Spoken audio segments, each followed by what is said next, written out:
Tiger Brands, Africa's largest independent branded foods goods group, with a market cap of 54.5 billion rand. It recently bought Dangote Flour Mills in Nigeria. It trades on a price-to-earnings ratio of 16, a dividend yield of 4.3%. It's quite a hefty dividend yield there, Paul. Yeah, look, the main concern here is that the company said their margins were under pressure and their results demonstrate that that is indeed the case. Lots of pressure there. Also, they bought this Dangote thing in Nigeria, and it seems that the sellers got a better deal than the buyers, because the first reporting results, it looks like a train wreck. Having said that, it's understood that they've got a lot of work to do. They've got to take the facilities, they've got to jack them up, they've got to look at the production methodologies and the brands. And there was always going to be a lot of drama untangling Dangote from the balance of the Dangote group, which is one of those industrial diversified groups.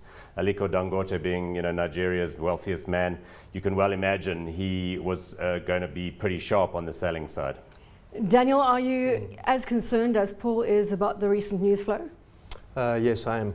I think what we're seeing now is exactly the form that quite a few of these companies are taking, in that when the African deals are first announced, there's a massive optimism, a massive surge in price.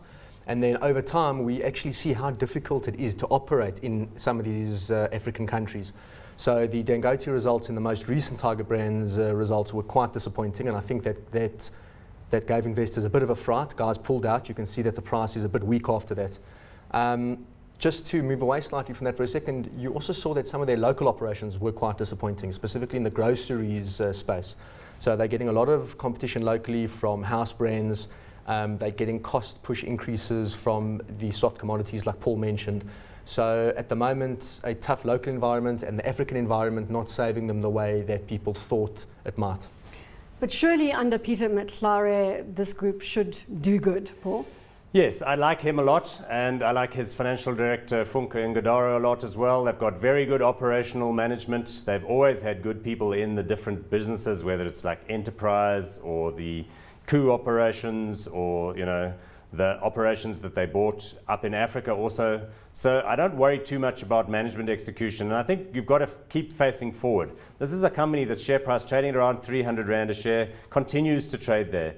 Remember, outside of the big global majors like Nestle and Unilever, this is probably the most focused and obvious buy for people that want to be invested in African food. They are not just people who drop things off in containers. They actually manufacture stuff. So yes, you might say, look, it's risky and difficult to go and buy a pasta manufacturing business in Nigeria. Of course it is. I mean, Bronwyn, you've been to that place. You know what it's like. It's not easy by any means. Everything is a problem. Everything to do with procurement, sourcing, transport, logistics is a massive hassle, but it's 160 million people, 5 million consumers. And it's got the scale in terms of the market that justifies the investment. So I really think you've got to take a long view on this one. It's drifting sideways, but the potential is definitely still there. Well, Daniel, if you are taking a long view, then perhaps utilize this as a buying opportunity, or is that not the case? Look, if you take a long enough view, you can basically justify anything, because you can say that the global economy is going to grow by a few billion people by exactly. I like this 2090. This is very good. Demand's going to increase, etc., etc. So what do you mean by a long view, Paul? ShopRite's been in Africa for over 10 years. I think it still makes up about 10% of operating profit. We've got the point, 10 years. Paul. How long is a long time? Well, we certainly have been acquiring them in client portfolios that are focused on the long run, and we're happily holding them, and we buy them from time to time. I wouldn't say we're like phoning every client and beating their door down to tell them to buy them today. You're not answering my question. How long? This is what Daniel was saying. Can you give us a time period? I think this one will be flying again within 3 years' time. All right, there we go, Daniel. 3 years. Okay.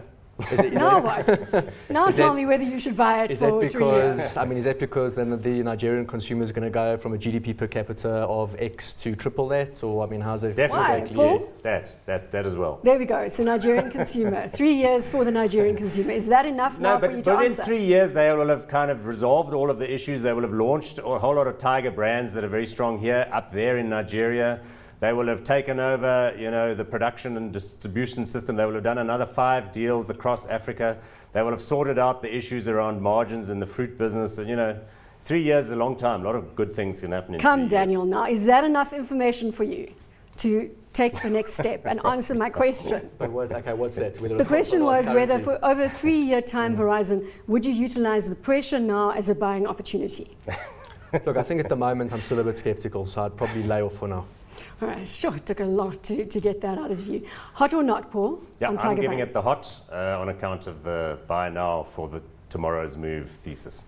Daniel, hot or not on Tiger Brands? Look, I think eventually it could be a good story, but I think that you're going to see more difficulty in the African operating environment. It's going to take them longer to bed down those acquisitions. It's going to take them longer to get a return from those acquisitions because they spent so much acquiring them.